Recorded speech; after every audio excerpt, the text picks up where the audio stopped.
মধ্যে আমার আল্লাহ বলছেন, এই মুমিনরা কদে আফলাহাল মুমিনুন, আমার ওই মুমিন বান্দারা সফল হয়েছে, সাকসেসফুল হয়েছে, যাদের নামাজের মধ্যে খুশু এবং খুদু একাগ্রতা আছে, তারা সফল হয়েছে। এই কারণে কিছু মুসল্লিকে বলা হয় মুসল্লি মুফলেহ, যাদের নামাজ তাদেরকে সফলতা দিয়েছে। এরা কারা? যাদের নামাজের মধ্যে তারা যখন যায় নামাজে দাঁড়ায়, শরীরও যায় নামাজে থাকে, মনও যায় নামাজে থাকে, তাদের শরীর এবং মন দুইটাই যায় নামাজের মধ্যে থাকে, এরা হচ্ছে সফল। আর কিছু মুসল্লিকে বলে মাজুর। মাজুর মানি আমাদের মতো লোক, আমরা যখন দাঁড়াই মন বাইরে চলে যেতে চায়, মনকে ধরে এনে যায় নামাজে দাঁড় করে, আবার দেয় তো, আবার টেনে আনে। আজিব এক যুদ্ধ। ওয়াল্লাযীনা জাহাদু ফীনা লানাহদিয়ান্নাহুম সুবুলানা, যারা আমাকে পাওয়ার জন্য আমাদের রাস্তায় চেষ্টা প্রচেষ্টা করে, মুজাহাদা করে, কষ্ট করে, আমি তাদেরকে আমার পথের দিশা দিয়ে দেই। আপনি যদি চেষ্টা করেন, আমার আল্লাহ বলছে আমি পথের দিশা দিয়ে দেই। এদেরকে বলে মুসল্লি মাজুর। এরা যে টানা হেসরা করে, আমার আল্লাহ ক্ষমা করে দেয়। 4 নাম্বার মুসল্লি।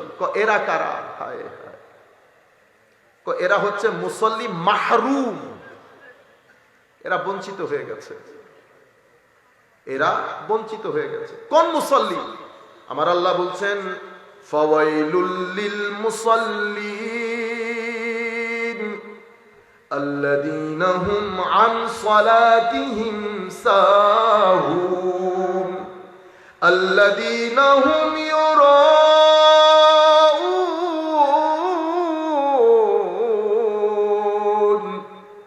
ওয়া ইয়ামনাউনাল মাউন। আমার আল্লাহ বলছেন সেই মুসল্লি ধ্বংসপ্রাপ্ত হোক। ফাওয়াইলুল লিল মুসাল্লিন, ধ্বংস হয়ে যাক সেই মুসল্লি। আল্লাযীনা হুম আন সালাতিহিম সাহুন, এমন মুসল্লি যারা হায় হায় হায় নামাজ গিয়ে একেবারে নামাজের আদাব, নামাজের এটিকেটস, নামাজের একটা আদাব আছে না, নামাজের রুকন আছে, রুকন, আদব, এটিকেটস কোনো কিছুর পরোয়া করে না। তারা দুনিয়ার মধ্যে থাকে, সময় মিললে আসরের ওয়াক্ত চলে যাচ্ছে, জোহর চলে যাচ্ছে, পড়ব করে সময় চলে যায়, হয় পড়ে না, নতুবা একেবারে শেষ সময়ে গিয়ে দাঁড়ায় তাড়াতাড়ি। দাঁড়াইতে শেষ, নামাজ শেষ হইতে শেষ 2 মিনিট নামাজ শেষ। আপনি কি করলেন? এটা কে বলছে আপনাকে নামাজ পড়তে? কেন পড়লেন এটা? আপনি কি মনে করেন আমার আল্লাহর এই এখানে পড়ে থাকা পাথর বলেন, কোরআন এবং হাদিস অনুযায়ী রুয়ে জমিনের প্রত্যেক কিছু আল্লাহর ইবাদত করে? আল্লাহ আমার ইবাদতের জন্য বসে আছে? বেয়াদবি হয়ে গেছে। আমরা করি না? ব্যবসা করি, বাণিজ্য করি, চাকরি করি, দূরাদূরির মধ্যে, তাড়াহুড়ার মধ্যে। মনে রাখবেন নামাজের রুকন আরকান আছে, এটা আমি যখন পালন করব সময় নিয়ে পালন করব না, আল্লাহু আকবার সুবহানাকাল্লাহুম্মা বিহামদিক, এরকম না, এটা নামাজ না। আমার মা বোনরাও শুনছে, আস্তে ধীরে সময় নেন। 4 রাকাত নামাজ পড়তে 5 মিনিটও লাগে না। সুবহানাকা আল্লাহ, আপনি যখন কথাগুলো পড়বেন মাথায় রাখেন আপনি কোন একজনের সামনে দাঁড়িয়েছেন, একজনের সামনে দাঁড়িয়েছেন। মনকে নরম করার চেষ্টা করেন। দাঁড়িয়েছেন যখন ভদ্রতার সাথে দাঁড়ান, আল্লাহর দরবারে দাঁড়িয়েছেন, আল্লাহর দরবারে। ভিতর থেকে এটা ফিল করে ভিতরের জগতের মধ্যে পাহাড় চাপা দেন, বুঝার চেষ্টা করেন যে আপনি মালিকুল মুলকের সামনে দাঁড়িয়েছেন, যার কদমের মধ্যে ইমামুল মুরসালিন নবী সিজদায় পড়ে থাকতো, যাকে আমার আল্লাহ মুহাম্মদ বলেছেন, আহমদ বলেছেন, মাকামে মাহমুদ যাকে দান করেছেন, সেই ইমামুল মুরসালিন নবী যেই খুদার কুদরতির কদমের মধ্যে পড়ে থাকতো, সেই মাওলাই করিমের সম্মানে আপনি দাঁড়িয়েছেন। আপনি জায়গার মধ্যে আর নাই। এদেরকে বলা হয় মাহরুম, বঞ্চিত হয়ে গেছে। যারা দেখানোর জন্য নামাজ পড়ে, যাদের ওযু পবিত্রতার ঠিক নাই, যারা আদবের খেয়াল করে না, যারা আমার আল্লাহর দরবারে দাঁড়াতে হবে এটার হায়া করে না, যারা জোহরের নামাজ পড়ে মানুষ ঠকিয়েছে, গালিগালাজ করেছে, প্রতারণা করেছে, সবকিছু করছে, সে একবার চিন্তা করছে না আসরের নামাজে কিন্তু মালিকের সামনে দাঁড়াইতে হবে। যখন আপনার নামাজের ট্র্যাকে আসবে তখন পুলিশ লাগে না। আপনি যদি উল্টাপাল্টা করেন আপনি জায়নামাজে দাঁড়াতে পারবেন না, হায়া এসে যাবে। আমার আল্লাহ কি মনে করবেন, আমার আল্লাহ কি মনে করবেন? সম্মানিত উপস্থিতি, এই মুসল্লি, এদেরকে বলে মাহরুম, এরা বঞ্চিত হয়ে গেছে। এরা নামাজের নিয়ামত থেকে বঞ্চিত, কুরবতে ইলাহির নিয়ামত থেকে বঞ্চিত, আল্লাহ রাব্বুল আলামিনের ইশক আদব মোহাব্বত থেকে বঞ্চিত, আমার নবীর ইশক আদব থেকে বঞ্চিত। আপনি মনে করছেন আপনি নামাজ পড়ছেন, যেই দিলের মধ্যে ইশকে রাসূল নাই সেই দিলের মধ্যে কখনো ইশকে ইলাহি থাকবে না। আপনি আসলেই বঞ্চিত, আসলেই বঞ্চিত। এবার আপনি যতই পায়জামা নিচ থেকে আড়াই বটা দিয়ে হাঁটু পর্যন্ত আনেন, কোনো লাভ নাই। পঞ্চম প্রকার মুসল্লি বলা হয় মুআকাব, যাদেরকে আমার আল্লাহ শাস্তি দান করবেন। কি কারণে? পড়েছে নামাজ কিন্তু শাস্তি পাচ্ছে। অসংখ্য হাদিসের মধ্যে আমার নবী সাল্লাল্লাহু আলাইহি ওয়াসাল্লাম বলেছেন, মান লাম তানহাহু সালাতুহু আনিল ফাহশাই ওয়াল মুনকার, যেই ব্যক্তির নামাজ তাকে অশ্লীলতা, গর্হিত কাজ, খারাপ কাজ থেকে বিরত রাখে নাই, সেই ব্যক্তির নামাজ আল্লাহ থেকে তাকে দূরে সরিয়ে দেবে। অন্য রিওয়ায়াতের মধ্যে আমার নবী বলছেন ফালা সালাত লাহু, তার তো কোনো নামাজই নাই। যেই ব্যক্তির নামাজ, আমি নামাজ পড়ছি মিথ্যা বলছি, নামাজ পড়ছি লোক ঠকাচ্ছি, নামাজ পড়ছি হোটেলের মধ্যে দুনিয়ার উল্টা পাল্টা জিনিস খাইয়ে মানুষের শরীর নষ্ট করে দিয়েছি, এরপরে আপনি যদি বলেন আমি যদি দাড়ি রেখে হাঁটি, কোনো লাভ আছে? আমার নবী বলছেন নামাজ প্রতারণা একসাথে যাবে না, একসাথে কোনোদিন যাবে না। এই জন্য নামাজ উম্মতে মুহাম্মাদীর সভ্যতার মূলে সবচেয়ে বড় চাবি হচ্ছে নামাজ। এমনি তো নামাজ বেহেশতের চাবি বলে না, মিফতাহুল জান্নাহ বলে। নামাজ বেহেশতের চাবি তো পরের কথা, দুনিয়ার মধ্যে নামাজ সভ্যতার চাবি। আপনি কোন সমাজের মধ্যে যদি সভ্যতা প্রতিষ্ঠা করতে চান, নামাজ বাদ দিয়ে আপনি সভ্যতা প্রতিষ্ঠা করতে পারবেন না। নামাজ বাদ দিয়ে সভ্যতা প্রতিষ্ঠা করতে পারবেন না। আবার নামাজ যদি আল্লাহর দরবারে কবুল করাইতে চান, তো নফসের তাসকিয়া বাদে নামাজ আল্লাহর দরবারে কবুল করাইতে পারবেন না। তাইলে রেজা ইলাহির জন্য নামাজ, নামাজ আল্লাহর দরবারে কবুল করার জন্য আপনার ভিতরের জগতের পবিত্রতা দরকার হবে। কি দরকার হবে? ভিতরের জগতের পবিত্রতা। কি রকম ভিতরের জগতের পবিত্রতা? আমি কি ভিতর থেকে অপবিত্র? জি। আমাদের ভিতরে আল্লাহ রাব্বুল আলামিন দুইটা জায়গা, একটা শয়তানের গ্রাম, একটা ফেরেশতার গ্রাম। কয় গ্রাম আছে? আপনার ভিতরে গ্রাম দুইটা। আপনি আপনাদের এই গ্রামের কথা ভুলে যান। এই গ্রামে আপনি কখনো শান্তি প্রতিষ্ঠা করতে পারবেন না যদি আপনার ভিতরের গ্রামে শান্তি না থাকে। বুঝতে পেরেছেন? হুজুর গ্রামের মধ্যে ডাকাতি হইতেছে, ও বড় ডাকাতি আপনার ভিতরে হইতেছে। বড় ডাকাতি মনে রাখবেন, যখন কোন সমাজের মধ্যে রেপ বেড়ে যাবে, ইফটিজিং বেড়ে যাবে, ড্রাগ ডিলিং বেড়ে যাবে, ছেলেদের শরাব বেড়ে যাবে। শরাব কেন বেড়ে গেল? আপনারা জানেন কেন বেড়ে গেছে? কারণ আপনার গ্রামের মধ্যে লালসা নামের যে শয়তান বসবাস করে, সেই অনেক শক্তিশালী হয়েছে। এখানে যদি লালসা শক্তিশালী হয়, আপনার গ্রামের মধ্যে রেপ, ড্রাগ ডিলিং, মদ এগুলা বেড়ে যাবে। তো আপনি আইন করে দেশের মদ বন্ধ করলে লাভ নাই, আগে মদ এখান থেকে বন্ধ করতে হবে। মেইন সুইচ আছে না, মেইন সুইচ, ও মেইন সুইচ বন্ধ না করলে তো কারেন্ট আসবে।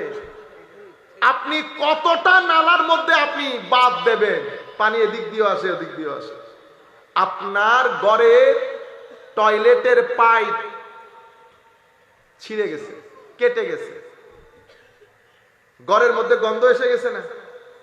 এখন আমার ভাই বেলাল, হযরত মাওলানা বেলাল সাহেব, আপনাদের দুবাইয়ের ইমাম, মাশাআল্লাহ, তো উনি বলতেছেন ভাইজান দুবাই থেকে স্পেশাল এয়ার ফ্রেশনার আনছি, দেন। এটা দিলেন একেবারে বিসমিল্লাহ করে। কতক্ষণ থাকবে? বেশিতে 1 ঘন্টা, বেশিতে 1 ঘন্টা।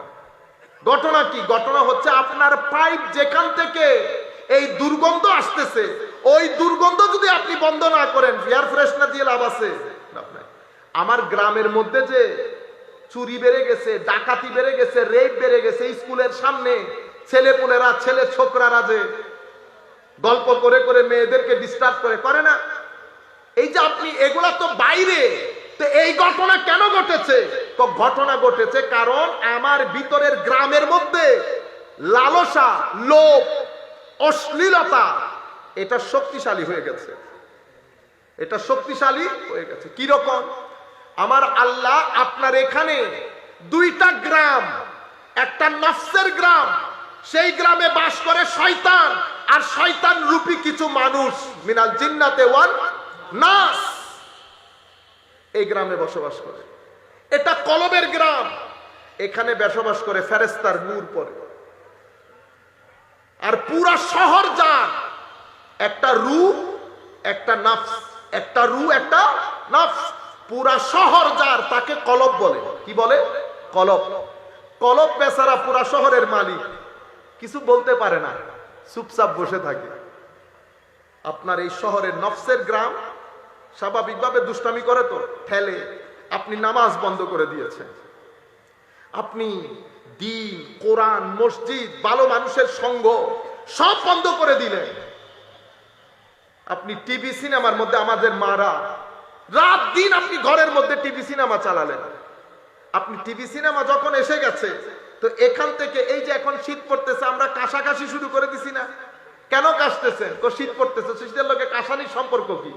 কিছু একটা হয় হুজুর, কিছু একটা। আপনি যখন এই টিভি সিনেমা এগুলা চালাবেন, অটোমেটিক্যালি এখান থেকে একটা ভিটামিন আমার এই জাত নিয়ে নেয়, নিয়ে সে শক্তিশালী হয়ে যায়। নামাজ বন্ধ, রোজা বন্ধ, কোরআনের তিলাওয়াত বন্ধ, অন দা টপ আপনি যখন এই কাজগুলা করবেন, আপনার ভিতরে এটা শক্তিশালী হয়ে যায়। যেই নফস শক্তিশালী হয়, রু দুর্বল হয়ে যায়, রু চুপচাপ হয়ে যায়, রু দরজা বন্ধ করে দেয়। আমাদের ভাইয়েরা রাত দিন আমার মতো, তোমার মতো, আমার মতো, তোমার মতো বলে না, নবী আমার মতো। মানুষ কি মাটি? ও আপনি মাটি না শুধু, আপনি নবী তো অনেক দূরের জিনিস। রুয়ে জমিনের মধ্যে যত মানুষ আল্লাহ সৃষ্টি করেছে, প্রত্যেক মানুষকে আল্লাহ দুইটা জিনিস দান করেছে। একটা মাটির শরীর, আর ভিতরে হচ্ছে রুহে ইলাহি। ভিতরে কি জিনিস দিয়েছে? নূরে বাড়ি তাআলা। নূর চাই উপরের দিকে উঠতে, মাটি চাই আপনাকে পিষে দিতে। মানুষ যখন নূরের সিঁড়ি বেয়ে উপরের দিকে উঠে, যত বছর যাবে যাক না কেন, আপনি তাদের নাম নেওয়ার সময় বলেন রাদিয়াল্লাহু আনহু। কেন? কারণ তারা নূরের সিঁড়ি বেয়ে উপরে উঠেছে, তারা কাদ আফলাহা মান তাযাক্কা করেছে, তারা লাকাদ খালাকনাল ইনসানা ফি আহসানি তাকবীম এর ফুয়ুজাতে ধন্য হয়েছে। আপনার ভিতরে আল্লাহ শুধু মাটি দেয় নাই, আপনার ভিতরে আল্লাহ খাস নূর দান করেছেন। ফানাফাখতু ফীহি মির রূহি, আমি আমার রূহ ফুঁকে দিয়েছি মানুষের ভিতরে। আপনি কি নিরেট মানুষ, নিরেট মাটি? না, আমি নিরেট মাটি না, আমার ভিতরে আল্লাহ নূরও দান করেছেন। আপনার সামনে নূরও আছে, মাটিও আছে। সিদ্ধান্ত আপনার, মাটির সিঁড়ি দিয়ে নিচে নামবেন না নূরের সিঁড়ি দিয়ে উপরে উঠবেন, দুইটাই আপনার সামনে। যদি উপরে উঠেন তো লাকাদ খালাকনাল ইনসানা ফি আহসানি তাকওয়ীম, আর যদি নিচে নামেন তো সুম্মা রাদাদনাহু আসফালা সাফিলিন। আপনারা বুঝতে পেরেছেন? আপনি যখন নিচে নামবেন, আপনারা সূরা ফিলের মধ্যে পড়েন না, আলাম তারা কাইফা ফাআলা রাব্বুকা বিআসহাবিল ফিল। হাবিব, আপনি কি দেখেন নাই? কাদেরকে? আসহাবুল ফিল, হাতির সঙ্গী সাথীদেরকে। কার সঙ্গী সাথী? হাতি। আপনারা হয়তো একটা জিনিস খেয়াল করেন না, মানুষ সৃষ্টির সেরা জীব না? সৃষ্টির সেরা জীব তো। বলার দরকার ছিল মানুষের সঙ্গী সাথী হাতি। আমি একটা এক্সাম্পল দিলে বুঝতে পারবেন। আমরা প্রধানমন্ত্রীর সাথে সফর সঙ্গী হয়ে ধরেন কোথাও গেলাম, পত্রিকার মধ্যে কি লিখবে? আজারি সাহেবের সফর সঙ্গী হয়েছেন প্রধানমন্ত্রী, এটা লিখবে? না প্রধানমন্ত্রীর সফর সঙ্গী হয়েছেন আজারি সাহেব, কোনটা লিখবে? আয় হায়, প্রধানমন্ত্রী। কেন? কারণ নিসবত সব সময় বড়র সাথে হয়। নিসবত কার সাথে? বড়র সাথে।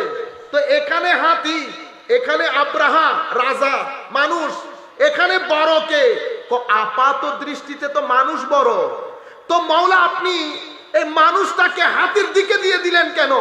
তো হাতি চতুষ্পদ জন্তু ঠিক, এই মানুষ যখন নিচে নামে, কি নামে? নিচে নামে।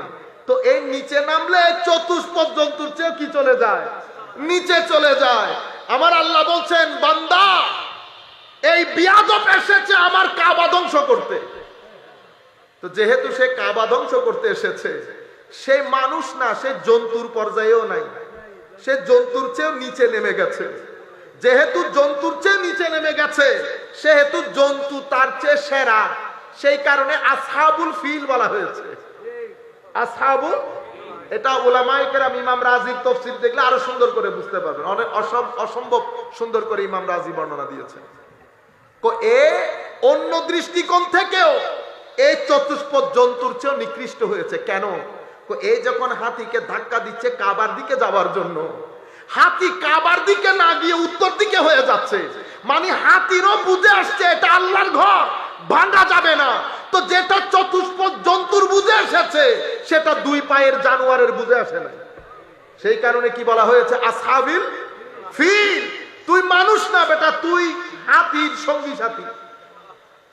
হাতির সঙ্গী সাথী মানে নির্মের জিনিসকে ঊর্ধ্বের জিনিসের সাথে কি করে দিয়েছে? সম্পর্ক করে দিয়েছে। আপনারা বুঝতে পেরেছেন? তো আমার সামনে রাস্তা দুইটা, হয় উপরের দিকে যাব, হয় নিচের দিকে নামবো।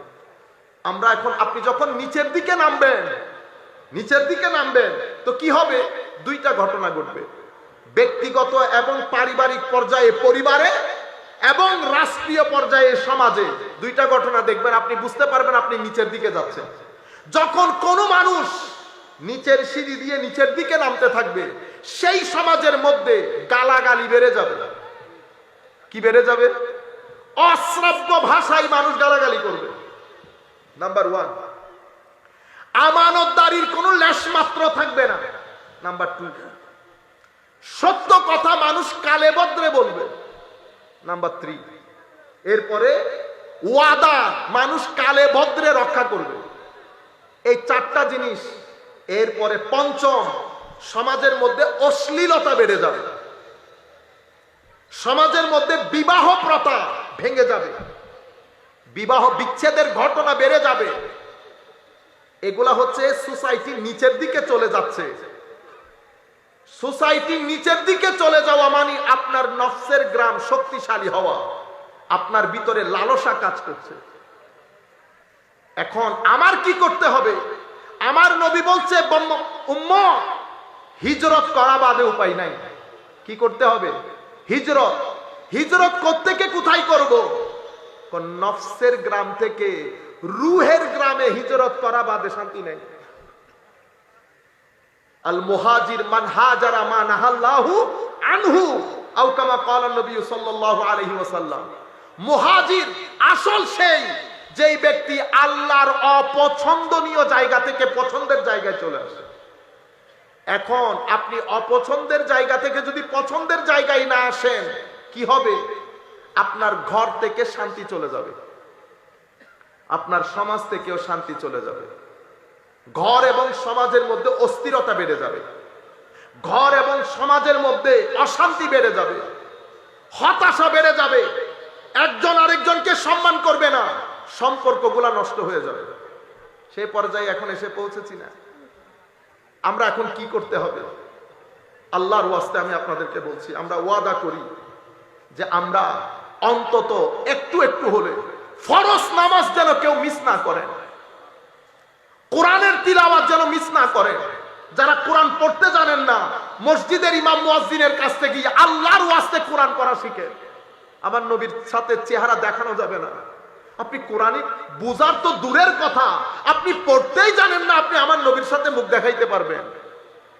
যাই হোক, এটা আমি আমার প্রাথমিক পর্যায়ের কিছু কথা আপনাদের বলার দরকার ছিল, বললাম। আর দুইটা পয়েন্ট বলে আমি শেষ করে দিচ্ছি। সম্মানিত উপস্থিতি, এখন আমাদেরকে রেজা ইলাহির জন্য এবাদত, এবাদতের জন্য আমার ভিতরের পরিশোধন করতে হলে আমি আস্তে আস্তে আল্লাহ অপছন্দ করেন এই কাজগুলা যদি ছাড়তে না পারি, তাহলে আমি তো হিজরত করতে পারবো না। ছাড়ার জন্য এবাদতমুখী হতে হবে, কোরআনমুখী হতে হবে, দরুদমুখী হতে হবে, মাজারের নিসবত রাখবেন, ঘরের মধ্যে টিভি সিনেমা একটু একটু করে কমানোর চেষ্টা করবেন। হেদায়তের দরকার কি ছিল? এই হেদায়তের দরকার এটা ছিল। হেদায়ত ছাড়া নফসের গ্রামকে কন্ট্রোল করা যাবে না। নফসের গ্রামকে যদি কন্ট্রোল না করেন, এলাকার মধ্যে অশান্তি বেড়ে যাবে। এটার জন্য হেদায়ত দরকার। হেদায়ত কাকে দিয়ে পাঠালেন? হেদায়ত পাঠিয়েছেন আমার নবীকে দিয়ে।